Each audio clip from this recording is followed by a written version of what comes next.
We're back on the Rational Boomer podcast. Hopefully, your day is going well. It's Saturday. It's been a hell of a week. We got plenty of things to talk about, and I got a bit of a surprise for you. We have another guest. We've been getting more and more guests as of late, but this one is interesting because this gentleman has never been on the program before. His name is Wilfredo. He's in Georgia, comes to Georgia by way of California, Southern California. So, Wilfredo, thank you for joining me on the show. Oh, I appreciate it. This was kind of a lark. Just send out an email just to ask. I didn't think I'd be here, but it's kind of cool. Appreciate your work. I do like what you do. Is pretty sharp. So I always like talking to sharp people. Makes my I, life better. I appreciate that. And I would have to assume you're probably of a like mind. And as of late, you've been a little wired up because of some of the things happening in the news. Well, so I'll start this real simple. I'm going to tell everyone right now, I am not nice, but I'm not civil to an extent. So if you're don't like to be cursed at, or if you don't like, if you're sort of a bunny rabbit, it's going to be a long next hour for you. First things Dude, first, fuck dude, dude, CNN. dude, dude, hold on a second. If Yeah, there were people that were sensitive to fucking curse words, they wouldn't be listening to this show. So don't worry yeah, I about know. that. Say what you want. Yeah, the first thing is that fuck CNN. I'm going to say that straight up. I agree. Last night, because the biggest thing right now is the debate still kind of floating, but it's starting to kind of die down. The immediate thing when I watched it last night was there was something wrong with Biden. I don't know what the hell that was. There was Yeah. something disconnected. He wasn't feeling well. I don't know what it is. Because that was not him. He was Yeah. trying. He was trying. Something wasn't connected. But then turn around with Trump. At one point with all the lies, I'm sitting here. By the way, welcome to my garage. This is my workspace. Um, at one point, some of the lies, I literally just was banging the table so loud. My wife sent me a text from upstairs and go, "You okay?" No, honey, I'm not okay, because I've never seen journalists just sit there and listen to lies. It was like a Trump rally without a fucking audience. Yeah. What the Yeah. hell, guys? Well, this has been my complaint all along, and why I believe the media is largely responsible for Donald Trump being the president of the United States. He would come on, or people Oh around yeah. him would come on, and they would tell lies, just crazy lies, like late term abortions, like I didn't sleep with a porn star, like all this Oh shit God, he that was. said. And there was no pushback, there was no questioning, and they just let him go. And the reason they let him go is because it's good for ratings, good for views, and good for money. And while in the process of doing that, you're putting this country at risk. I would like just once to have a chance to interview Donald Trump. I'm not a big time professional network guy, but I know enough how to handle a motherfucker like this. You get in his face and you don't let him go. You shake that motherfucker, you ragdoll that motherfucker until he answers the question. I mean, Chris Wallace did that on that one debate back in 20. Yeah. Chris Wallace didn't take his shit, and that's why he was so frustrated to the whole thing. Um, the entire format was not a debate format. I've been in debates. That was ridiculous. And I just thought, I watched it and I'm going, and in the end, after all the aftermath, which is the worst thing I've seen from the media, already just throwing in the towel, Biden should quit. Before we started here, and I have a video up, you see it, New York Times just had it. I don't subscribe to the Times, but I keep their little tidbits pop up for like news alerts. They sent out from the editorial board saying that Biden should quit for the good of democracy. Okay, answer me this, riddle me this. You want the man to quit because he had one bad night, who's been the most successful president since I've seen ever, period. Right, Even right. better than Clinton, period. I'm going to say that straight up. Who's done more for everyone to bring us up out of the shit mire that Trump left us in. And you want him to leave the race, but you want the 34 count convicted felon adjudicated rapist who lies about everything, who would destroy the entire economy, to stay as the candidate for the Republican Party. New York Times, make that make sense to me, because you can't. Well, everybody can try to make that sense to us. Not only Republicans, not only the New York Times, but even some wimpy ass Democrats that immediately jump on board. Joe Biden has a bad night. He's just slow. It wasn't like he gave out wrong information. He told the facts and he had to back it up. But he, he didn't interact with uh, Donald Trump as everybody expected. But Donald Trump has been found liable of rape, convicted 34 times, Yep. impeached twice, Hmm. stolen classified documents, initiated a coup on this country, killed over 1 million people during COVID. And not once did anybody say, well, for the good of democracy, he should quit. But Joe Biden has a slow night. That's bullshit. That's And the ridiculous. biggest, and this morning I listened to Morning Joe um, because I just wanted to see what that would roll. And the only one with a set of gonads on that was Mika. Yeah. She's the only one that stood up and said, "Hey guys, calm down." But the other guys, from Joe Scarborough's mouth was this statement: Biden can be president, but he can't run for president. And I sitting there listening to them going, what the hell does that mean? He can be president, but he can't run for president. That is the most ignorant thing that all the other guys on there was only one woman, her, Mika. All the other guys were just moaning and bemoaning and everything that that Biden should quit. What is wrong with you people? I've never been a big fan of Joe Scarborough. I think he's obnoxious. I think he doesn't shut up. I think he's arrogant. And if he knew anything about politics, he'd still be in Congress and not behind a desk making millions of dollars talking shit. So the point is this happens, and it's as if everybody can't wait to jump on this situation to pick at the bones of Joe Biden, presuming that he's done, which he's not. And then the Democrat, this is what frustrates me more than anything is while the Republicans do this and while the media does this, none of that surprises me. But then I get Democrats coming to my page and go, oh my God, it's done. The world is over. The sky is falling. And I told these people, I said, listen, every Trumpafuck that comes to my page, I block them. Every Democrat Yeah. that comes with that wimpy attitude and talks that shit, I'm going to block them too because you're not doing any good for our cause. You're a waste of space and you're And the not thing going to about, help us win the war.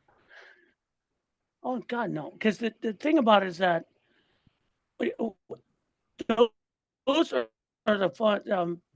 Al Sharpton referred to them as latte liberals. Yeah. They are the far left pussies of the Democratic Party. Now, all through the 70s, and you know, the Democrats pretty much ran Congress. Tip O'Neill, all that. You and I know that. Yeah. It's just that later in the 80s, the biggest thing people can say, why are people voting for Trump? It started way back when the Democrats lost focus of local elections and state elections. You know, understand, people go, how did Marjorie Taylor Greene get into office? She ran unopposed. Right. There wasn't Exactly. a Democrat. And so the point is that party, and I'm going to say, and I'm sacrilege to a lot of Democrats, under Obama was weak. Obama was a good man, but he didn't know how to fight. His mantra was, if they go low, you go high. I'm sorry. I'm a Teamster, retired. You go low, you grab them by the hair and pull them down with you. It doesn't work like that. And the point is that he let Mitch McConnell run over him. He never fought him. And then the Democratic Party never put up a fight in local states. That's why you ended up losing Texas. That's why you end up with these school boards. And now this party's fighting back, but it might be too late at the local levels. No, I don't know if it's too late, but you make a good point about when they go low, you got to get in the mud with them. I've said that all along. I agree with it. And that's based on my life growing up and dealing with bullies at different times. But if you want a perfect illustration as to whether what I'm saying and you're saying is true, take a look at the debate last night. If I'm Joe Biden and I see what Donald Trump's doing, I got to match his energy. And I got to be stronger and louder than he is, and more direct and more attack. That's the only way to beat down a bully. You can't demur and be nice and be friendly, because what ends up happening is exactly what happened last night. So Joe, what I said was, when after that debate, I'm going, Jesus Christ, what a fucked up missed opportunity. But then Joe goes to North Carolina and puts on a Exactly. rally and puts on a hell of a speech. If he would have done that last night, we wouldn't be talking That about this. speech. Oh, but the speech. I'll tell you one thing about the speech, and I saw glints of it. I saw mostly the end of it. He made fun of himself. He said, "Yeah, I'm not a good debater." And basically he said, "Yeah, I fucked up last night, but this is what I can do for you." Let's talk about Trump. Trump never said anything. He's never wrong, even though he's the wrongest person on the face of the planet. Right. I mean, you know, he's the type of person I always hated when they walk into a room because they talk shit, but they can't back it up. And you look at him going, man, if we could step outside, this would be a very different discussion because I'm around normal people. Right. I don't get, and the one thing that drives me crazy about MAGA, when MAGA first came up, I was like, who was paying attention to this? Who was voting for this? It doesn't make sense. But the one thing that drives me crazy about where we're at right now in democracy, I, if I'm going to give my fealty to a man, to give up democracy or to worship or be a king to rule, it's not going to be Donald fucking Trump, No. not a fucking reality show. It's going to be someone on the par of, King Theoden or Aragorn, someone that I know would have my back, that I'm willing to die for. Now, I'm not saying that's correct. America doesn't have a king, doesn't need a king, never will need a king. I don't care what that fat orange prick says. The point being is, why him? It makes no sense. He gives you nothing. He won't have your back. Well, I don't get it. you Even know, Hitler gave people something. yeah, the thing about it is you've got to deal with human psychology, and I've noticed it in my life. Whether, when I was in the neighborhood where we raised our kids, there was one guy that worked there, that lived there. He's a wealthy guy. He had his own business, and he was loud and obnoxious. Or you had the loud, obnoxious guys in high school or college. For whatever reason, there is a faction, a fairly large faction of people that sees somebody that talks loud, gets in people's face, gives the appearance of being strong, and they want to follow him because they're afraid to do that. They need somebody strong leading them. It's like an animal thing. And I'll be honest with you, and the way I know this is true, it just turned out this way for me.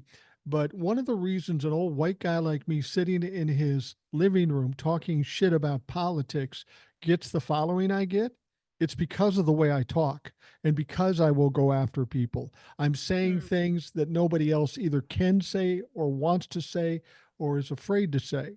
So now you've got somebody leading the charge saying, fuck you, we're going to kick your ass. And people get behind that. Now, with Donald Trump, what they're getting is a pig in a poke because they're getting an idiot on top of it.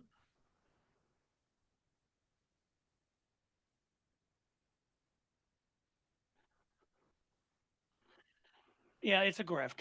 It's a con. Yeah, I get it. I mean, I guess that's the thing. I could see through the grift and the con, and I don't get it because I know it's not sincere. I know you don't care about me. I really know. You don't care. You don't care what I live. You don't care if I die. You just want something from me. Right. But I don't, I mean, my biggest thing I see is like I read or watch documentaries or news. There was one guy who was doing a video or research on why poor places vote for Republicans, like in West Virginia or Kentucky. And he doesn't understand it because they keep voting against their own interest. Right. For people who don't care. I don't get it. I guess maybe because I came a different way. I honestly think that a lot of people believe, and I don't think anybody with any high intelligence believes this, but I think when you get somebody who is not well off or poor or struggling or whatever, they somehow think through osmosis by connecting with the wealthy and the higher level folks financially that somehow it will rub off on them. They want to be associated with the wealthy, allegedly successful people. And they're wrong about that, because all they're doing is using you and taking all your money and then enriching themselves. But there's a lot of psychological aspects to this, why people will align themselves with somebody who's just flat out and obviously hurting them. It's hard to explain, but there's got to be some reason mentally why people continue to do this. And it's hard because he drove the guy from the Lincoln, Rick, I just drew a blank on his name, so forgive me. He made his point is that everything Trump touches dies, is Right. truth. I just don't want the American democracy to be part of it. And the problem we're having coming in at a possible second Trump term is that the first Trump term had guardrails. There are people in that White House and bureaucrats were just going, no, this guy's out of his mind. He's crazy. I mean, that's why, what is it, 40 out of 44 of his former administration don't support him, because they know he's out of his mind. But the next level with the Project 2025 is the Schedule F, where they're going to get rid of all a good amount of civil servant people, replace them with political appointees. And that's where the thing goes off the rails. Recommendation to everybody: go find last week tonight and watch his take on Project 2025. He Right. breaks it down so great to explain the fear, because you don't have to read it. He does that for you, and it's perfect. And it's funny too, because you'll laugh your ass off through half of it.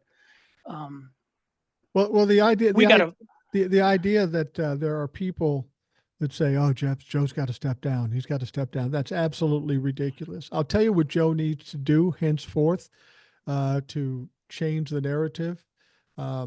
He needs to do what he did in North Carolina yesterday, where he comes out, he's strong, he's tearing into Donald Trump. He needs to do this on a daily or at least a few times a week. He needs, even if it's just short clips, he needs to come out strong, talk the talk, and tear into Donald Trump, because that's what the Republicans do. They keep pounding this into the narrative until people have it ingrained in their mind. He needs to beat them at their own game.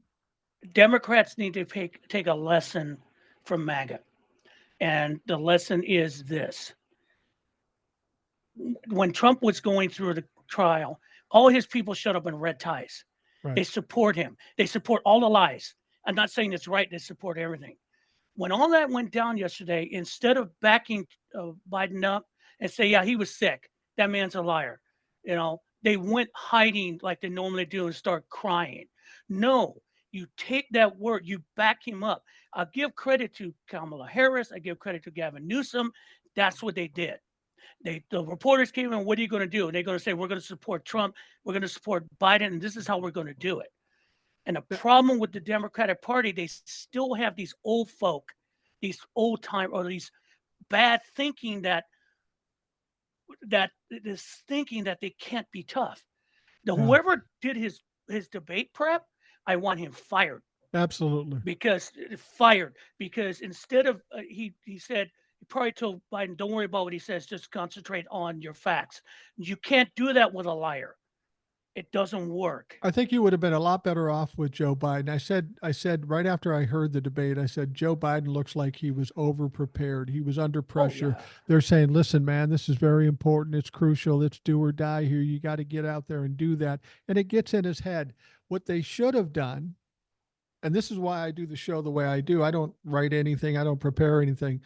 They should let Joe go out there and be a gunslinger, shoot from the hip, do what he does. He's good at that. Let him do what he's good at. You don't have to worry about being too precise, because you're up against Donald Trump. That fucker won't hit anything on target. And that's the thing. I've seen him do it. I've seen him go after people when he's let loose. Yeah. And the thing about it is that for you and I, and most people would go, great. For most Democratic officials, they go, oh, what are you doing? The press, fuck the press. They're going to say something bad anyway about him. Let him do his thing, because to the rest of us, that shows that he's more, that he has the steel to support to support this country. The one reason that Vladimir Putin hates him is because he can't intimidate him. Right. The Chinese hate Biden because they can't intimidate him. Right. I mean, when all you have to do is look at the Stockholm back in 2017 or 18 with Trump meeting Putin. I mean, short of dropping to his knees, Trump was basically acquiescing to Putin. But when Biden met Putin, Putin was like looking at him. Biden was looking at him, dude, don't even. Now, Don't when you said short of dropping to his knees, remember the door was closed and there were no reporters. We don't know that didn't happen. Donald Trump's willing to do motherfucking anything. No, we weren't in the room where it happened. I got you, Hamilton. No. Oh God. And he didn't have sex. Wait. Stop. Because that image is now in my head. Oh God, I can't get rid of it. Oh Lord. And whenever we do this, you have to understand this isn't like regular radio or TV where this runs at a certain time. Anybody could be listening to this at any time. And again, I have to, like I had to do with Old Soul and other people, I have to apologize to those folks who might be eating breakfast or lunch. And I should give a disclaimer. And our 17, yeah. But that's the thing. The problem with Democratic politics, it's just that they've always lacked that to a lot of it. The 80s brought in the Tea Party, the 90s brought in the Tea Party. Right. That was the precursor to MAGA. Okay. Right. That was a racist organization. It was racist based. That's what they always were. But then they morphed into MAGA. And the Democrats at the time didn't fight it. You cannot, I mean, the best thing about these Democrats is that in the old Congress, they would have let them run over them. The new Congress, I mean, come on, Jasmine Crockett, that was the best. I mean, I wanted AOC to get out of her desk and so, oh yeah, come on. Let me show you what we do in the Bronx. I've been to Rome, Georgia. They don't do it like that. No. But because we're not letting them get away with it, and it drives them crazy. Well, and that's what we need to do constantly. Well, and that's one thing I want to mention too, Wilfredo, is that we've got to pound the Republicans into submission, eradicate them from Congress, keep them out of the presidential office. And people will say to me, well, what if you do that? What happens after the election? What do you got to talk about? You know what we got to do? People like you and me and other people that are listening to this show, we got to start pounding on the Democrats because they're falling short in a lot of things too. And we got to remake them in our image as opposed to them making us in theirs.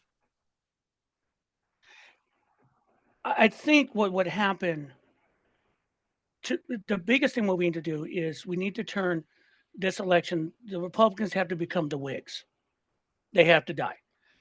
Winter has to come for the Republican Party. They may rebuild it, but I was in California in the 90s when everything shifted to the blue state it is. Because what happened is that the Republicans there overstepped the race thing. They went after Hispanics. They went after immigrants. They went after a lot of minorities and ethics there. The problem was they went after them in the late 80s, in the middle 80s, early 90s. And then the children of those people remembered. And when the voting came around, they ended the Republican Party in California, period. The reason that they keep talking shit about California, that is a failed state, you know why? Because the Republicans can't get elected in there, period. Right. Because we handled that. We need to do that on a national level. The reason we do that on a national level, because then at that point, it becomes about moving forward and not moving backwards. Everything the Republican Party is doing now is backwards. I personally think the demise of the Republican Party is imminent. They can't stop it. They can't avoid it. Because the influx of the new millennials and the Gen Zs, they'll have the majority of the vote in 2028. The Republicans can't stay alive. Our job right now is to keep us okay. So when they get to 2028, they have that choice. That's why it's important to fight right now.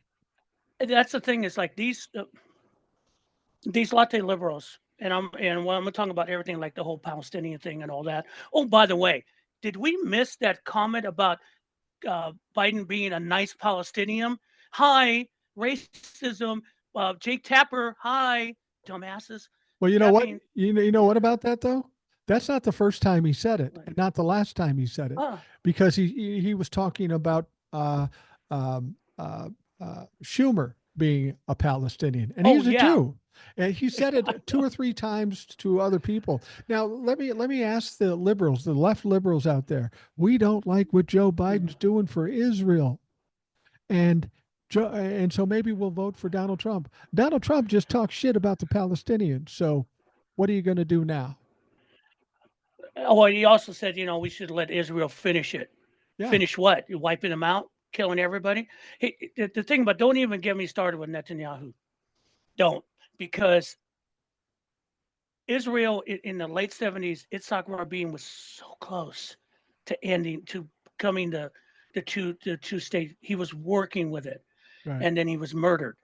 right, And Rabin's wife will always, and I will do the same. Netanyahu helped do that. From that point on, his star rose in Israel. right. Yeah, I will say it. He got rid of the most thing, and he's now hanging on because he's going to go to jail. He knows he's going to go to jail if he gets out of that office, and Right. that's the biggest thing. And then he had the gall to write a letter saying, accusing Biden of shorting Israel for weapons. Really, honestly, you had the gall to do that. This is what we're dealing with Israel. So, period. The president is on a rock and a hard place with that. And if you don't understand that, you don't see how the world works. Right, Period. exactly. You know, I I don't talk about the Israeli Hamas conflict because it always seems like such a no-win situation. I always say I support the innocent people that are the collateral damage between Exactly. these two people. Israel isn't a bad country.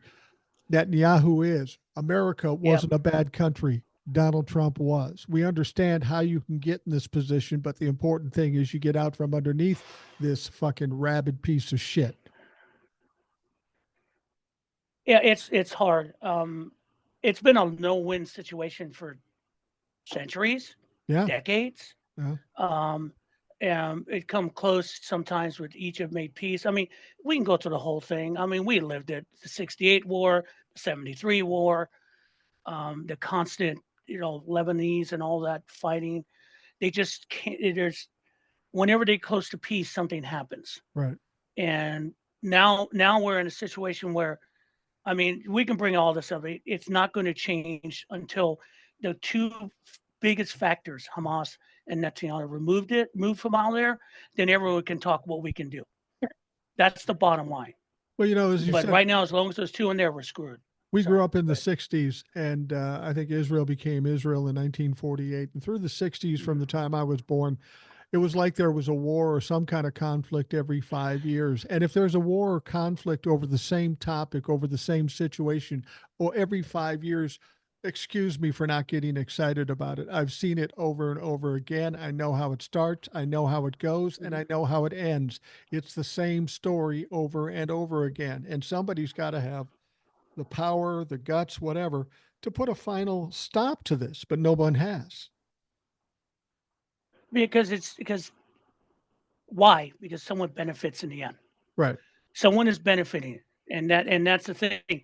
The far right in Israel benefited. The far right of Arabs benefited because peace is not good for them. Peace is not good for radicals. I don't. That's radical left, radical right. Peace or cooperation is not good for them No. because then they become irrelevant.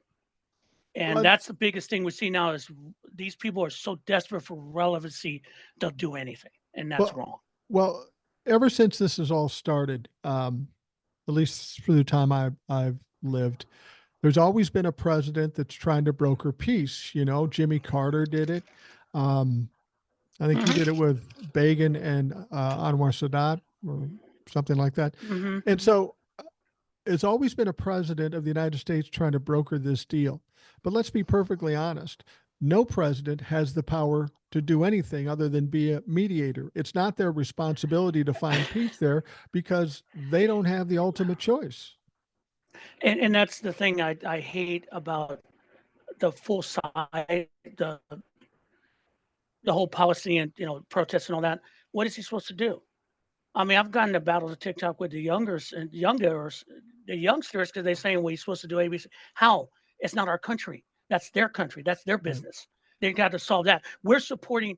I mean, the thing about Biden's made a comment on the, unfortunately, he tried to say it when he said he didn't support, Trump said something about supporting Israel. My God, we knocked down how many missiles during that Iranian attack? Right. And the Iranians, All of them. All of them. Except one that didn't hit anything. And the thing about it's like, I have never. We grew up in the Cold War. Yeah. You and I.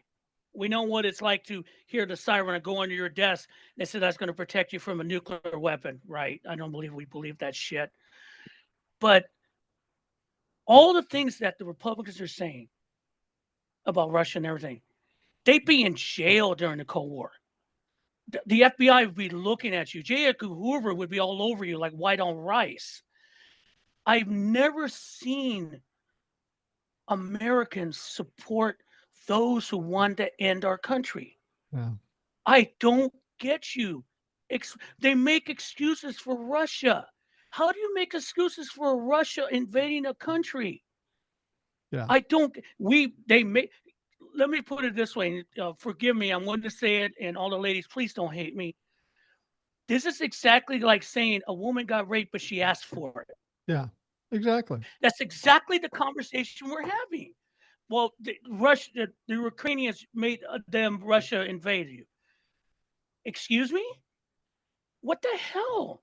And the thing about it now is like last night in that debate, Trump was saying Ukraine's going to lose. They're losing soldiers. I was watching another one. Oh, God, I forget the guy. He does a lot of good stuff. I had to find him on TikTok.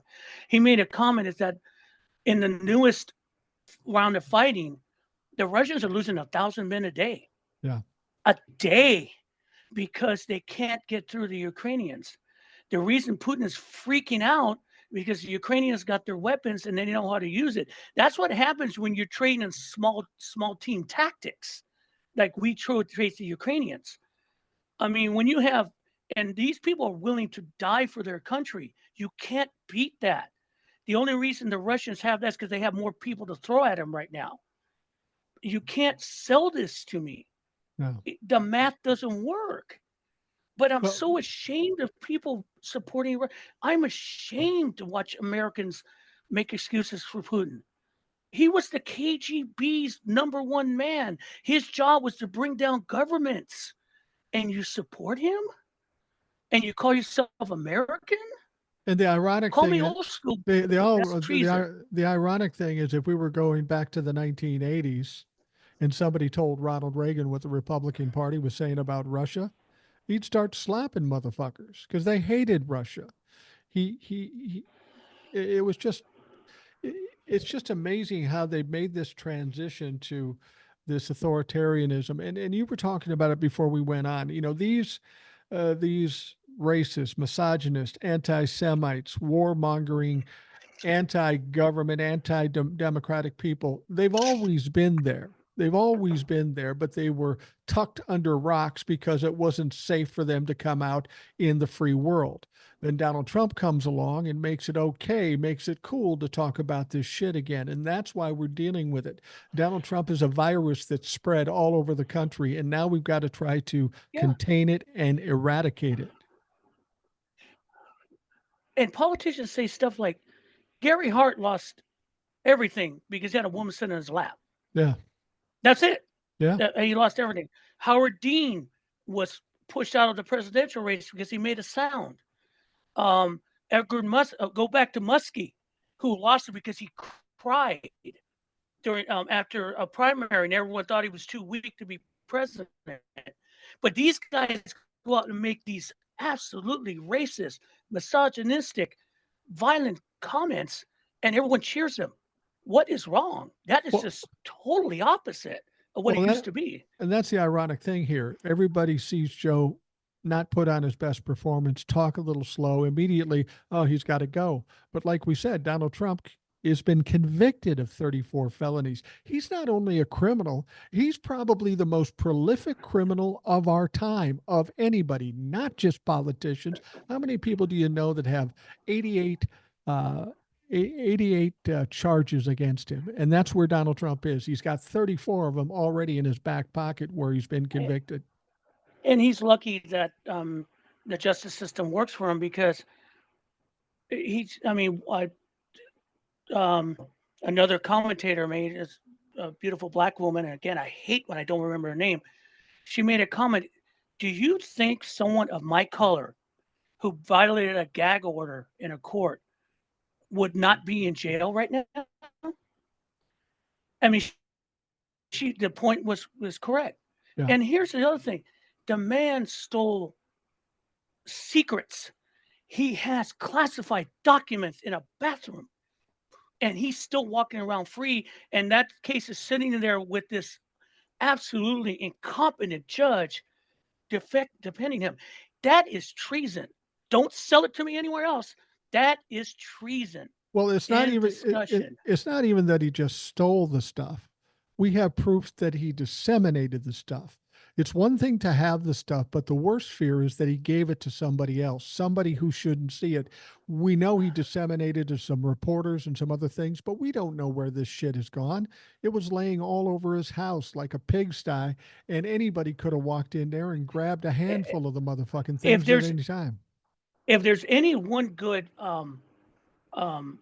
motivation for us to vote blue and get rid of the Republicans through the entire system, is that at that point, you can sick the justice system of the DOJ to pick apart this again. There would be no resistance. Right. We can find everything. And if that's the biggest thing, I think, that scares the piss out of, well, he does that anyway, but that's beside the point, out of Trump, is that he knows if the Republicans lose power and the DOJ is set loose without a Merrick Garland, because I don't want to get started there, we'll be here for another hour, is that if you get a real prosecutor and they start picking apart his life, it's over.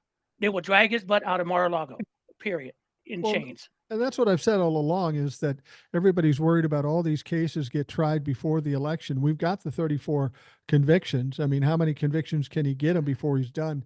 I think that whatever trials take place after the election, I'm okay with that, because he will be vulnerable. He'll have no protection. He will have the Republicans running away from him, and he will get absolutely buried. The man will die in jail, because on these other situations, jail time is inevitable. You can't be a convicted felon, be charged with other felonies, and commit treasonous crimes and not do jail time. He's going to do jail time. Yeah, and it's like,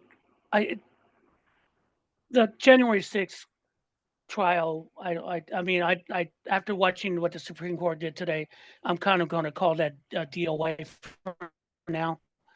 The documents are the one thing. I'm trying to overthrow the government's a bad thing. No, don't let me get it wrong. But the idea that this man was holding our secrets and selling them possibly really makes me sick. Because again, as we were children of the Cold War, we were taught how that is not right. No. It's so un-American. It makes me ill. Well, and the thing about it is it's pretty cut and dried in the classified documents case. He took the documents out of Washington, D.C. and put them in his home in Mar-a-Lago. He was asked to give them back. He said he didn't have them. He was asked again, and he didn't give them back. He was sent a subpoena, and he didn't give them back. Then he tried to hide them. We have video of this. Then the FBI had to go there and get it out of his home. There's no question he had the shit. There's no question that that's illegal. So this shouldn't even be a fucking hard case to try, because he clearly broke the law. All the evidence shows for a fact that's what he did. And that's the thing. One person made a comment the other day. I think it was Glenn Kirshner, who was on, I think it was Stephanie Rural. The show she does in the morning for Sirius. He said the biggest thing about, yeah, thank you. No, not Stephanie Rural, the radio, Sirius. I'll get back to it later. My head's flopping. Is that he does not, Trump lies. That says he lies as he breathes. But when you get into a courtroom, that's basically the crucible, and you get down to what the truth is. The reason he got convicted by all those people in Manhattan, they burned off all the lies, and even the Trump-fucks on the court, on the case, on the jury said, "Oh no, they knew he was lying." He Right. gets into a court, he's dead. He's done. He can't lie his way out of it. No. It doesn't work like that. And He, you can't spend your life lying and not expect it to catch up with you. Trust me, I know. well, and the worst I thing got about it, caught enough in my life. worst thing about it is he can't go on the stand and not lie, but he can't help himself but lie. I mean, it's Yeah. just second nature to him. Everything he says. We sat and watched the debate, lie after lie after, and they're not just. I mean, he lies about stupid shit that he doesn't even need to lie about. But the stuff he said in that debate was so 180 degrees opposite of the truth, and he has no shame. He knows Oh it's a yeah. lie. He knows everybody knows it's a lie. He's just But talking for the sake of filling up fucking space. but I'm gonna kind of turn it a little bit. I don't think he thinks it's a lie. This is his reality. Well, Because that could be. reality is a concept, is your concept of how you perceive life. That's his reality. He believes all that. He honestly, uh, uh, at when he lost the election, his a part of him knew it, but they gave him a new reality. He embraces that reality because that's the only way he can live in that reality. Because the rest of us don't live in that world, No, and he no. brings everyone into it because it makes him happy. And that's a hard thing to get around because when you're happy, and it's basically a drug. He's addicted to himself. He's addicted to his lies. It makes him happy. That's why Yeah, you can't. The hardest thing about a drug, or someone's in drugs or having problems, you can't save them till they hit bottom, right. damn straight bottom, and they realize that reality and that happy is gone, is Right. worthless. Trump will never Absolutely. hit bottom. So, He'll I mean, hit that's a bottom. weird take, but it's what I see. Well, I tell you what, Wilfredo, we are going to take a quick break and we'll be back. We got a lot of stuff to talk about. We got sentencing coming up. Steve Bannon going to jail on Monday. Yay! He tried to wriggle out of that, but it didn't work. That's greasy motherfucker. Anyway, Supreme Court said, "Take yeah, this." fuck yourself. All right, we're going to take a quick break and we will be right back.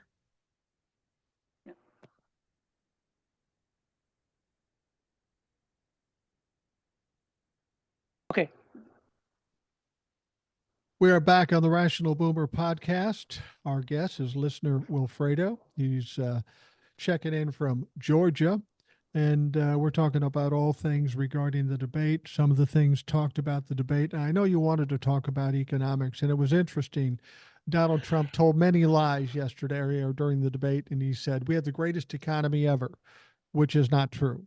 It's not even close to as good an economy as Joe Biden currently has, but he keeps trying to throw that out there as if it's true, and it's not. And I know you've got some views about the economic situation, especially with regards to Donald Trump. Yeah, yeah. Trump is like, well, first of all, when you end your presidency at a negative GDP, Yeah. that's just not good.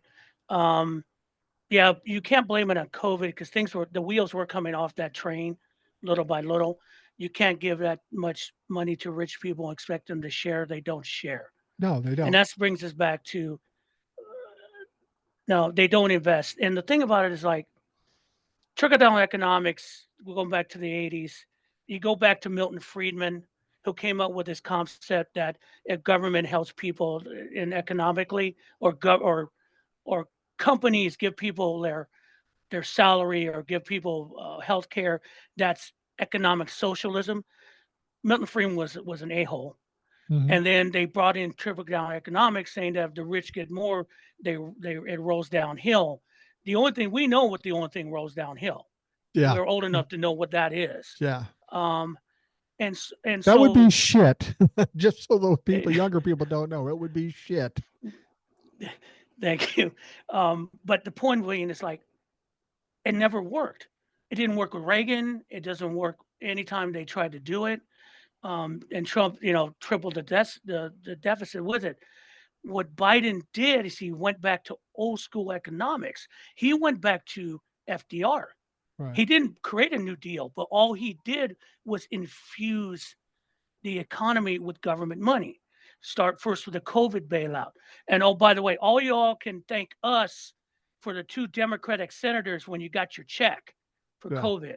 Because Yeah. if it wasn't for us, for Ossoff and Warnock that we voted for, we all been shit out of luck. So thank Right. you. You're welcome very much. No problem. Secondly, and so that was the beginning.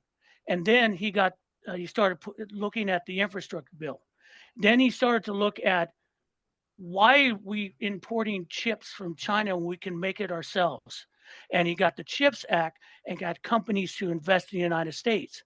And then comes the when involved in this CHIPS Act is the not climate, but all the environmental stuff he's doing. I live in Georgia. In Marjorie Taylor's Green District, they are building a plant for solar panels. They're going to bring in 3,000 jobs, good paying jobs here in Georgia. Unlike Mississippi, Alabama, and Texas, well, Texas is its own animal. We have industry here because even though we're crazy Republicans in the state house, they're not that crazy. Yeah. They like money. But the point is that he hasn't done the one thing that FDR did was to stimulate the economy.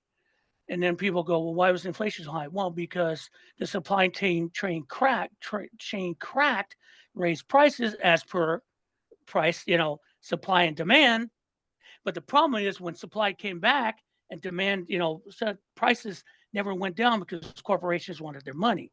Right. They're paying the price now for it. You're starting to see prices go down because people aren't buying the shit. The problem is with economics, and I've taken economics courses. I like the idea. I'm a real freak about it. People don't get it. What people see is that I'm paying $6 for a thing of eggs. Why? Oh, it's got to be the president's fault. Or I'm paying $6 for a gallon of gas, which I don't know where they're paying $6. I don't see I it. paid $3.09 the other day. But the point is, like, Biden tried to bring that up in the debate. It was hard because you can't bring facts. He brought a knife to a gunfight last night, the other night, but our economic situation is the best I've seen ever. My 401k has gone up. Investment is good. Rachel Maddow did a great piece on asking why do businessmen want to support Trump when Biden does all this? She laid it all out. And she goes, explain to me why you want to vote for Trump. Because what is Trump proposing right now is economics, tariffs. Right. Ladies and gentlemen, go reach history. One of the reasons that the Great Depression happened was that 2 congressmen convinced Herbert Hoover, who was not in economics, was never been a politician, was a businessman. Sound familiar? Was a businessman into taking tariffs to protect American goods. They said that would solve everything. It brought the country to his knees. It broke the economy.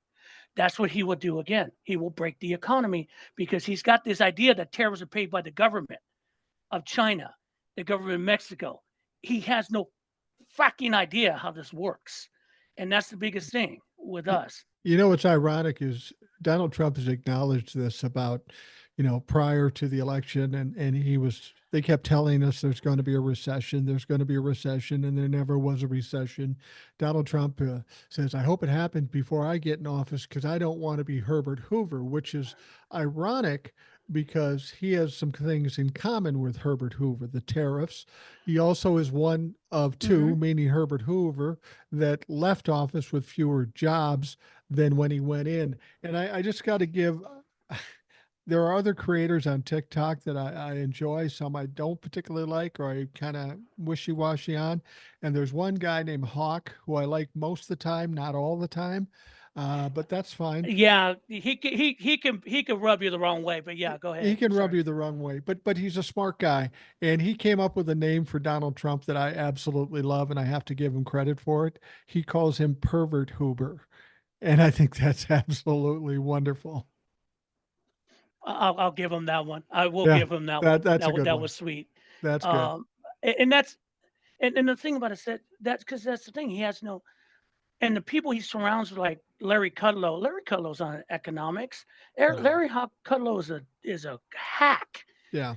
And the point is, they have what the one thing people keep forgetting about President Biden is that he's been in Congress, he's been in government for what?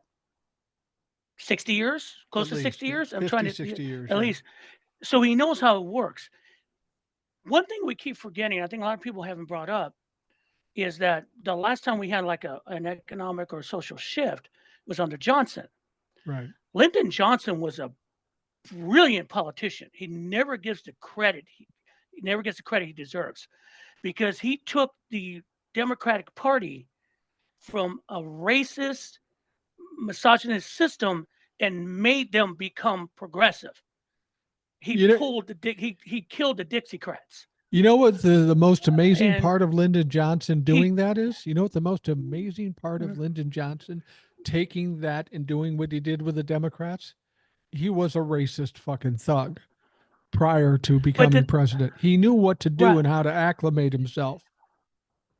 I want to give me a second. I want to show you something here. My wife got me this book. It's called The Pot Liquor Papers, and it's about Southern cuisine and the modern history. Now, most of it's boring recipes at the back end, but the front end is about the history of the civil rights movement.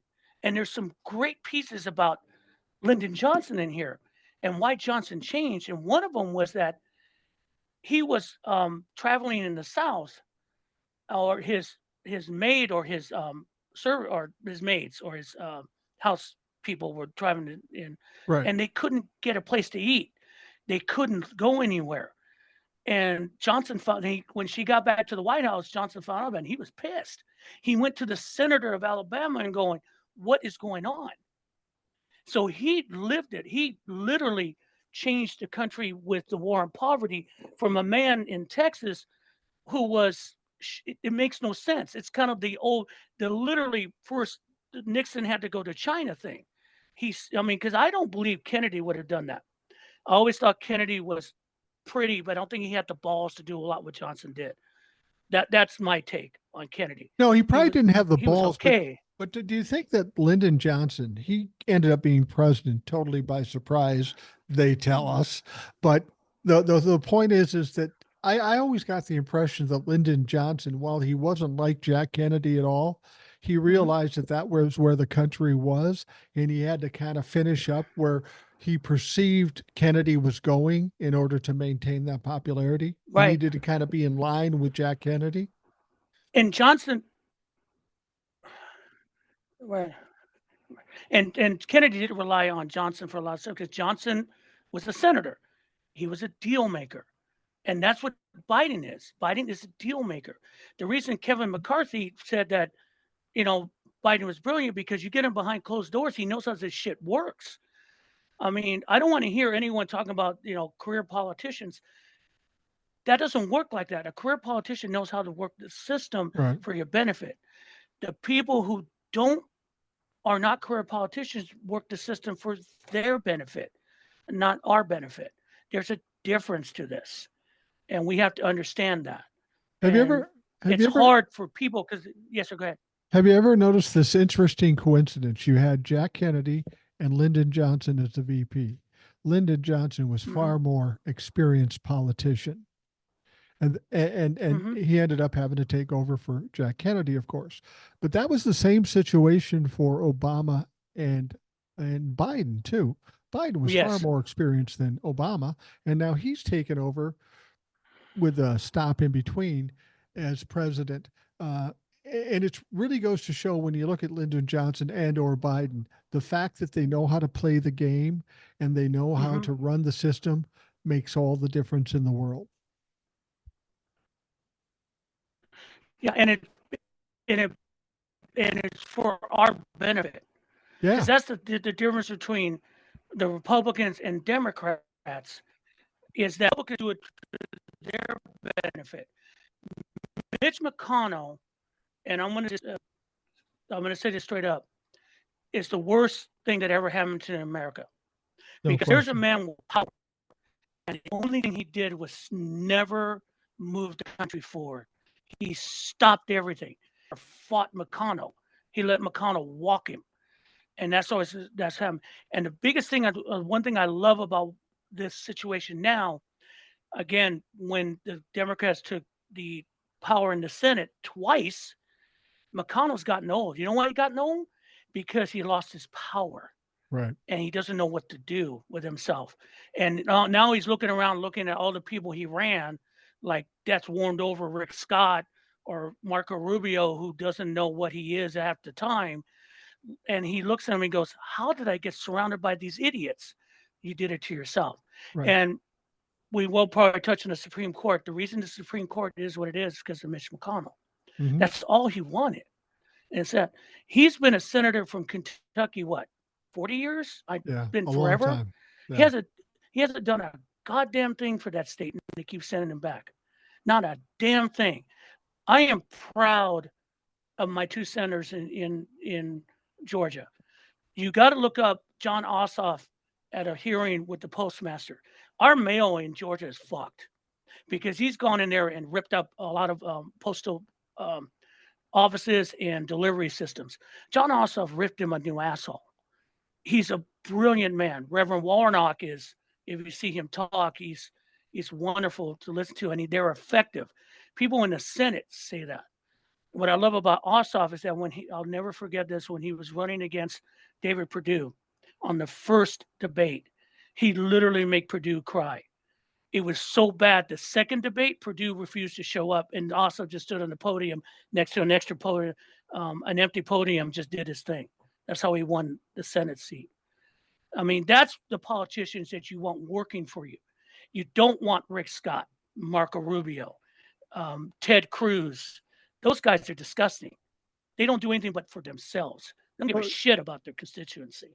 if you're looking at our government and the future of America, you've got to be somewhat comforted by some of these younger politicians: Ossoff, Warnock, Eric Swalwell, Jamie Rashkin, uh, AOC. Yeah. All these people are the young people that are going to be in control at some point. And if they maintain the integrity they currently have, we'll be in pretty good shape when Right. we get to that point. I mean, when Hakeem Jeffries becomes speaker, we're talking about what happens, once everything's going to turn blue. You don't like the idea, but it's going to happen. I think the math doesn't lie. I don't give No, a fuck about the polls. I don't give a fuck what these other people in media is trying to sell. There's an undercurrent of people are tired of this shit, and we need to move on. No, blacks aren't voting for Trump. Latinos are voting for Trump. And the one thing they keep forgetting is saying about the debate, they talked to focus groups. It didn't change anyone's mind one goddamn bit. no. And some of people looked at Trump and go, "Oh no, I ain't voting for that," because they heard his lies. Well, in the debate, they made it sound like that it was a big loss for Joe Biden because he was slow and he wasn't as quick as he should have been. But Donald Trump said some crazy, egregious shit, racist shit. Black jobs, Yeah, black black jobs. jobs. What What are black those? jobs? What are black Hispanic jobs? jobs. What are those? I mean, I know what they are in Florida because they can't get anyone to pick their crops or build their buildings because of the immigration laws. But Right. the point being is, he said shit. I was not. Go back to the beginning. The debate didn't piss me off about Biden. I was worried about him because it didn't look right. What pissed me off was that they just let Trump do his thing, and this debate format was supposed to stop him from doing this thing. And the worst thing about at the end, when CNN's been getting some flack for the moderators, you know what the CNN response was? What? That was the that was Biden's job to fact check Trump. Are you fucking kidding me? That's And their excuse. how are you going to fact check them and make your point in 2 minutes? You can't. You You sat can't. there. And I I think that's go I ahead. said in a TikTok that the culprits in attacking this country are the Republicans and Donald Trump and the people around Donald Trump, but the media, particularly CNN, in this case during the debate, Yes. they are accessories to the crime of the attack on this country. They allowed it to happen, they promoted it to happen, they encouraged it to happen. And I don't know if there's such a thing as being canceled, if that's a real thing, but Dana Bash, Jake Tapper, and CNN as total should be fucking canceled. And I will tell everybody, We everywhere, can't take it. anytime they suck. CNN was the network of Bernard Shaw. Right. Bernard Shaw was a brilliant. I mean, for me in the '90s, he was kind of like the Walter Cronkite Right. of the '60s. Right. I mean, that's what CNN was. Now it became this because they were so worried about catching with Fox. They want to be Fox. You can't do that. It's insane because Fox is an outlier. It's a Right. sick disease. But CNN has lost their way, and to watch those two just sit there and not moderate, but actually just I don't know what they did. That wasn't moderation. I've been in debates. That's not a moderate. All they did is I don't. I read mean, cards and and I'm ask not going to. questions. Right. I mean, I was going to before the debate started. I wanted to do a TikTok on what I was afraid of, but I was afraid I was going to sound like a whiner. But I was afraid because I've seen Jake Tapper. Jake Tapper is not really good at what he does. I mean, he went after Jasmine No. Crockett after she went after Marjorie Taylor Greene, saying that she had decorum. Fuck that. She started it. Dude, screw you. But I was afraid, and it did happen, that it was like having Angel Hernandez behind a home plate in a Game 7 World Series. I mean, the umpire made a difference. They made a difference. Right. I think Keith Olbermann made a good comment, was that it was 3-1. Exactly. Because they teamed up on, and some of the questions they asked about Biden, it was like, this is fucked up. How are you going to fix it? I'm sorry. He already fixed some of child poverty with a child tax credit. I heard these questions. I'm going, what are you talking about? Well, They were designed to make him look bad. and the thing is, you can say this is fucked up. How are you going to fix it? But then at the same time, you should turn to Donald Trump and say, you fucked this up. Why did you do it? Now, why does Joe Biden have to fix it? And that's, that's, when the Democrats get control of the House, the Senate, and the White House, I've told people this. If you think once we get the power that everything is going to be wonderful, rainbows and unicorns, we got a deep fucking hole to dig out of. And it's going to take a lot of work. And it's going to take those Democrats kicking ass to get it fixed. I think I would say that if you had like the same career politicians sitting in certain seats, but if there's a Democratic controlled House or Hakeem Jeffries, he's not putting old timers in chairman's positions. You're going to see Jamie Raskin and Jasmine Crockett. You're going to see people who want to move stuff forward. Will there be fights? Oh, yeah. But I'd rather debate policy and fights and come up with compromises than this bullshit, because nothing's moved from Congress. Congress hasn't done anything. This is the worst Congress ever, period. Yeah. And then with the God Warrior as speaker, which makes me nervous every day, you never know. I mean, the future will be bright once you get rid of the Republican Party. And I say it straight up. I want the Republican Party to die on the vine. I want to choke it off. It's a disease in the vineyard. We have to separate the plant and let it die, because it's spoiled everything in this country. They've done this since day one. Because always remember this: the first stop of Reagan's presidential bid was in Mississippi, a sunset town. Right. Never forget that. That disease has been there for decades. Trump just let it come to the surface like a giant scab. Right. And now we need to get rid of it. Simple as that. I just want to bring up something. We saw the debate. We know how the debate went. We know that Joe Biden was a little slow moving. The next day, he does his rally in where the hell was he? He was in. I'm not going to call that. I'm going to stop. I'm not going to call that a rally. That was a campaign stop. Trump has rallies. Right. Biden has campaign stops. Right. And Biden looked absolutely on fire. He killed it and he did a great job. Now Donald Trump also had a stop, and it's a much different circumstance from what we saw during the debate. It says Donald Trump followed up Thursday's presidential debate with a rally on Friday, but onlookers complain that he slurred his way through the speech. He was talking about we got to give it a landslide, and he's talking shit. And then toward the end, they say one of the quotes is. Trump speaks to a crowd of empty chairs at his low energy, confusion filled rally speech. So while he may have came off pretty well, and I dare say that the projection was forefront with Donald Trump, because if anybody looked jacked up last night, it had to be Donald Trump. But apparently he wasn't jacked up today because he was slurring and he was just lost. No, and that's the thing. The math doesn't work. No. The math, I can see the math. I don't care about posts. Here's the thing that the media is out of their fracking minds. 2 days after Fox had their poll saying that Biden was ahead of Trump, Yeah. that morning I got my little New York Times thing showing that they had a poll showing that Trump was leading by 6 points in all the swing states. And I'm looking at this thing, I'm going, no, show me your math. They never show you the math. No. And then at the bottom of it, though, the author of the piece, David Lionheart, was defending it.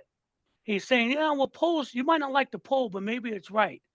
And then the Washington Post, a day later, came up with another same type of thing. And then at the bottom, they're saying, well, that's the numbers. You don't like it, tough. And then the New York Times had another article with a Siena poll saying outlier polls might be wrong, but they may be right. What are you trying to sell me? Yeah. You're trying to sell me what? And the point is the math doesn't work. Well, there's no way more people to come back to vote for Trump. It makes no sense. If I'm talking to somebody about taking polls, my first question is you're telling me maybe they're right, maybe they're wrong. Please tell me. Please tell me when the last time a poll was right. It was wrong in 2016. It was wrong in 2020. It was wrong in 2022. It's going to be wrong in 2024. Like you say, the math just doesn't work. The polls can say whatever they want, but if you have just the one topic, abortion, and Donald Trump embraces overthrowing Roe v. Wade, and 75% of the country supports Roe v. Wade, tell me how that mathematically turns into a win. It just can't. And women are pissed. Yeah. Women are pissed. I mean, you've been married. I don't know. I've been married close to 40 years. I don't know how long you've been 40, married. 41. And now you tell me, my wife brings some stuff I did when we were dating. Okay. Dating. All right. That'll pop up once in a while. So you tell me women are the biggest thing women will forget. No, they don't forget a damn thing. No. And they're pissed. They put that shit in their Really back pissed. pocket and pull it out when they need it. I've told people before, when I'm arguing with my wife, if I lose, I lose. If I start to win, then I start paying the price for every sin I've made since 1983 when we got married, all the way through today. Yeah, but the biggest fear I have is well, not a fear, but what the concern is, and this is still coming up, is the demographic of women that vote for Trump primarily are white, and I don't get that. I've never got that. I mean, why do you? I mean, I've seen women fawn over him in public, and I'm going, really? Honestly, you do know he smells like shit, right? I'm just saying, just asking. But when you say women, if that's your thing, I'm cool. But I mean, whatever you're into. But when you say women fawn over him, it's not like all women fawn over him. It's a small faction of women that probably disgusting in their own right that fawn over Donald Trump. I understand some people want to getting close to power, but it just,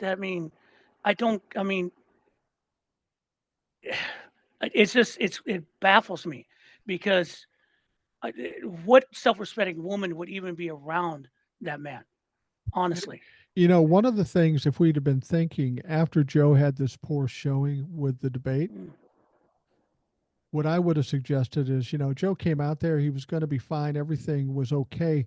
And then he was hit with this huge cloud of sewage stench coming off the body of Donald Trump, and he You became heard it dizzy. too. Yeah. What? You heard that, didn't you? No, Did you hear that? no, I didn't. I just thought of that. There is a recording of Trump answering a question, and then you hear that sound, and Oh, we all know that sound. yeah. It's there. This is not included. House Sparks, the comedian, broke it out, and he said this thing, and all of a sudden there's a pause, and you can hear the sound, and you're going, this wasn't added. The man did something. And I'll tell you one thing: as a 62-year-old man, my bladder ain't perfect, No. and I hate sometimes when that happens, and it makes me sick. And I run over there, and I'm cleaning every inch of myself at that point because it makes me ill. But that man literally fosters in it. He sits in it. I mean, how? I mean, if you look at it from a general standpoint, how in how self-deprecating you have to be to accept that. Well, he doesn't have a lot You of know, integrity, but every time I think about him shitting his pants, it reminds me. I don't remember where I heard this. It was a comedian or something, but maybe it was some guy in a bar who was drunk, and he passed gas, and he looked around and he said, "Well, that's going to itch when it dries." And I'm going, "Whoa, whoa, whoa." and I'm That, going to say it. I can relate to what he's talking about. Yeah, no. So And I the other got you. the other I get story it. I have a 4 year old I have a 4 year old Um, granddaughter, but and she's I have a 4 year old granddaughter who's the cutest thing ever, but she has mhm. gas from time to time, and she's not has no shame with it. My wife and I were sitting at a table, and she walks by, and as she's walking by, Yeah. she's passing gas, and my wife goes, "Judy, come on," and she goes, "That was me." And as she's walking by, she turns back and she goes, "And I might have another one coming." Going, wow. Well, that's a sharp child. But see, that's good for. We can joke about 4-year-old. Not a Yeah. 70-year-old man is supposed to run for president, No. and it's kind of it's indicative of a lot of what's wrong with the MAGA and Republicans is that they accept the disgusting as normal. They accept hate as normal. Hate makes them happy. Someone actually made a comment about something that a Republican, I mean, what is it? 18 Republican governors are denying federal funds to feed kids over summer. Right. Why? I Yeah. mean, Why? because the cruelty is the thing, and it's free money. It's not your money. It's federal money. It's not like your red states don't take money from the federal government anyway. Right. But the cruelty is the thing, and that's sad because the what is it you measure society how it treats its elderly and its young. Right. I mean that's as a science fiction geek, I wanted the future to look what Gene Roddenberry thought about Star Trek was, where we're all equal, we all look as become better people, where we Mm. take care of each other, Right. where our differences don't matter. But we can't get there because some people just hate is all they have. Right.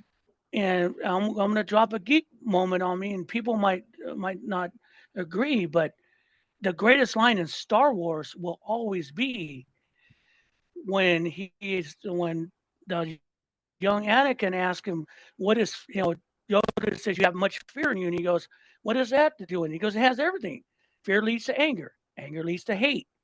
Hate leads to suffering." And look at every Trumplifuck or every magna cultist. They fear everything. They Yeah. fear the border. They fear this. They fear that. And then when you fear they fear being poor, and that makes you angry. So you take it on someone else. So you hate someone else for it. That's a hard life to live. It's sad. When you talk about Republicans and you talk about fear, we're getting down to the later stages of the show. So I want to bring this up because there's one scared, greasy motherfucking Trumplafuck right now, and that would be Steve Bannon, because in a couple of days, he's going to be escorted into prison. Now, he did everything he could to stay out of prison. He did everything he could. He appealed, he lost. He appealed to the Supreme Court in the waning moments of their term, and the Supreme Court came back and said, fuck yourself, greaseball. And so Yeah. he's going into prison Clarence Thomas has July 1st. a motorhome waiting for him. He don't deal with his shit. Come Yeah. on. Yeah. Alito has a vacation already planned in Rome, paid for. Bitch, no. Yeah, you go to jail. We don't have time to fuck with this shit. There's no two people deserve what they just got recently. Alex Jones, which was a long time coming, and Steve Bannon. And Steve Bannon fucked around and found out. And the point is that when he goes to jail and they delouse him, there ain't enough delouse to get those off him, because that's a colony. They're going to be fighting him. And from what I understand, he ain't going to Club Fed. He's going to a prison. Yeah. Prison. Yeah. And enjoy that. Because the good thing about him, and I'll say this, and this will be crude as all hell, he doesn't want to dropping the soap in the shower, because no one wants part of that. No, oh God, no. No. He's too ugly to be considered anything in prison. But you know, the thing about it is you talk about fucking around and find out. If Steve Bannon would have gone to jail 2 years ago when he was convicted, he'd be done. He'd be out. He'd be fighting his fight for this upcoming election. But he delayed it so long that now he's going to be out of commission, out of communication for the 4 months leading up to the election. Now, one of the reasons he tried to stay out, he says, well, I'm really important. I'm an advisor to Donald Trump. Well, I don't think he can legally become an advisor to Donald Trump because he's a felon, and felons can't communicate and work together, can they? No. It's Colin Cowherd, Fox Sports commentator. He actually came up with a great political piece talking about Donald Trump. And his comment was pretty basic, and look it up, you can find it. He said, you notice that that Donald Trump is a convicted felon, but everyone around him is convicted felons. He laid it all out. Right. Every one of those people are convicted felons he's around. And his point was, you are the company you keep. Right. And that's the thing. I don't know how we got here in 2016. I'm still baffled by that. And I will die mad because I think about Hillary Clinton losing because she shouldn't have lost that election. But I think part of it was James Comey. And if I ever see James Comey crawl out of his hole every time and try to pitch his book, if I was near him, I'd throw a tomato at him. Yeah. Because you're a liar and you're an opportunist and you're full of shit in discussion. Well, and that's the thing. They keep talking about the. I don't know how we did this. Well, first of all, you know, we talk about 2020 and they talk about how it was stolen. We now find out that without question, in evidence, Donald Trump and the Republicans did cheat in 2016. Donald Trump was convicted of it. And we know the Russians meddled in 2016. Right. So the question of a legitimate election should be 2016, not 2020. Yeah, but we got here, we let it in. Now it's 500,000 people paid the price for it during a pandemic. When incompetency, I'd like what Fauci's last interview. They asked him, "Why do you think Trump did what he did?" Because Trump didn't understand that COVID was not just the flu. He thought it was the flu. Right. Like any flu thing, it disappears. Right. That's what his take was on it. And he wouldn't change his position because for Trump to be wrong about anything kills him inside, because he's never. It's hard to imagine in my life. My parents weren't perfect, but I love my dad for all his faults, and my mom, God rest her soul, gave me a lot of who I am and to my kids. But I was loved. Yeah. From what I can hear from Donald Trump, And if you want to think about if any kind of story, there's a villain, but there's always some kind of backstory to the villain. That man was never loved. He wasn't. He was abused. He was taught the only way to survive is to be what he is. The problem is that he was able to sell that to other people, Right. and he sold that shit. Well, And the problem is we're paying for his lack of love in his life, because if he can get it, we don't get it. well, To right. me, it isn't And mine. and the thing about it is, it still doesn't play a part in his life. I mean, at the debate, Jill Biden was there. Melania Trump wasn't there. We haven't seen Melania Trump in 6 months. And of course, we know he wasn't involved in the raising of his children. Uh, Guys like him, I've said before, I had a father who was a narcissist. They don't love anybody, and it's hard to love them back. So it's really kind of a transactional relationship. And if you don't have something to give them, they don't give a fuck about you. But see, that's just how do you live like that? I don't I know. can't imagine the life without empathy. I mean, how do you? I mean, it's so hollow and so empty to Yeah. be. I mean, to honestly, for all the shit we talk about Donald Trump, if you look at it, it's like almost a Greek tragedy. Yeah. That is a hollow, empty man who has this whole facade because that's all he has. Right. He sold it, he made money off it, but inside, what does it give him? He's never satisfied. He's there's no, I get a great feeling when I pet my cat. I get a great feeling when I see something where I watch my baseball team win as a Dodger fan here. I get a great feeling when my wife smiles at me.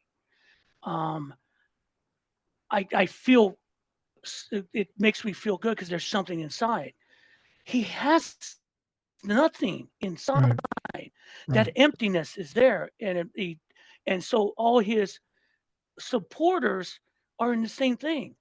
Who hurt you so bad that you think that his life is more important than your own? I mean, from a psychological point, it's almost sympathetically sad if he wasn't such a fucking asshole and I don't care. Right. Because at this point, I don't care Yeah. because we have to stop it. And that's Uh, where we're at right now. it's almost as if Donald Trump sold his soul to the devil and it slowly sucked it out to the point where it's, like you say, empty now. He doesn't have a soul. He is a carcass I think and he's hated. mm, Even the people who claim to love him hate him. I have the impression that Lucifer has that certain cage for him away from the rest of us because he just doesn't want to deal with him too. Because that Yeah. you can get so I've never. It's just empty, and there's like when Hamilton is a great show. If you've never seen it, watch it on Disney. It's worth your watch. I got my kids saw it first. We got a chance to see it live in Chicago. I had never seen it till I saw it in Chicago live, and I'm in tears at the end. The reason being, there's the last song, "Who lives, who dies, who tells your story." Right. When we pass away, who tells our story? When Trump dies, like Jimmy Carter's going to pass away someday. He's got a great story. People are going to tell his story for decades because Right. he's such a great man. When Trump passes away, who's going to tell his story? What story is he going to leave? No one's going to respect it. When he dies, it's basically most of us are going, I'm having chicken for dinner. Right. Right. I mean, and no one wants to die like that.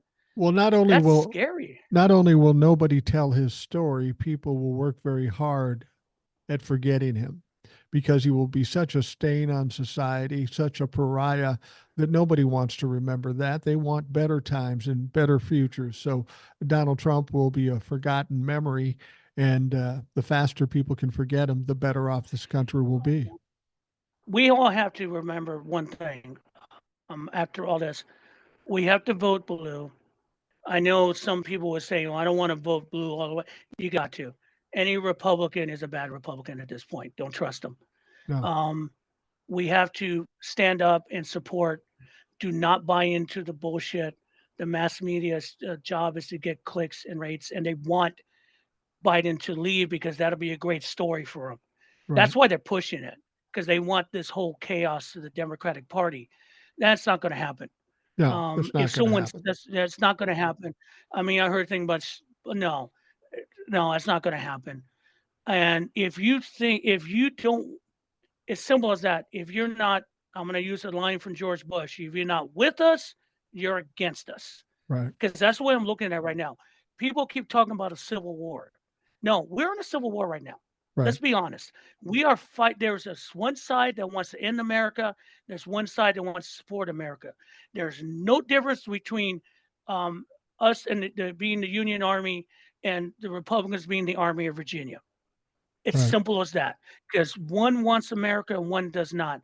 And I will tell you one thing. The one thing that pissed me off today with the Supreme Court about now allowing some January 6th to be tried because of some kind of fucked up rule they came up with, is that these guys on January 6th brought the Confederate flag into the Capitol building. Yeah. Lee couldn't do that. They brought the Confederate flag into the Capitol building, the flag of traitors in there. And you tell me that I'm supposed to think that nothing happened that day? No, I'm sorry. And that's one thing I will never, ever forgive MAGA. I will No. never forgive you fucks because you turned traitor and you want me to support it. Get out of here. And I would tell each one of you who's going to see this and you want to comment on my TikTok, I don't give a fuck who you are because you people are lost and you don't care about this country and you hate this country. And that's your problem. And that's End discussion. and that's why I always say this is a much different situation. When you have disagreements, you can work it out later and then forgive one another. Unfortunately, in this situation, whether they be family members, associates, friends, whatever, I can never forgive what MAGA and the people that support MAGA tried to do to this country. That's not Exactly. forgivable. It's not forgivable. It'll never be forgiven by me. And also, anyone at this point right now where we're at with this situation with MAGA and the Republican Party, if you have a friend or family member who's in there, they're lost to you, stop trying to save them. No, I'm not saving you people. You're done. Because you can't argue with them. You can't save them. They're going to do who they are. They're going to believe what they want. If once Trump goes down, they're still going to believe some kind of weird ass shit. Yeah. They're lost. Just hope that before they die, you can make peace with them. But at this point, they're lost causes. Don't try to save the lost causes, guys. No, it's over. It's not we worth have to the take effort. care of our own. And if we leave one behind, they'll end up growing and metastasizing, and our kids will have to deal with this over again sometime down the road. Well, Wilfredo, we got to wrap things. Well, yeah, we've got to wrap things up. Wilfredo, I appreciate you coming on. It was a great pleasure to meet you for the first time. Had a good conversation, and you're welcome back anytime you want to come back. Sure. Anything, as long as the world don't end and we're good to go, I'd love to do this again. This has been fun. To all those out there, keep the faith. 4,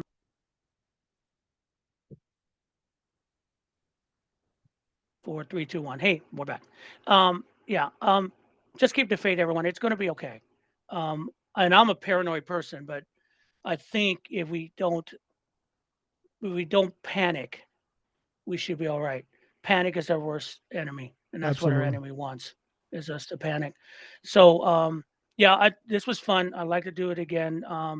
If anyone, my TikTok is Binder38US. If you want to come and make a comment, I'm good with it.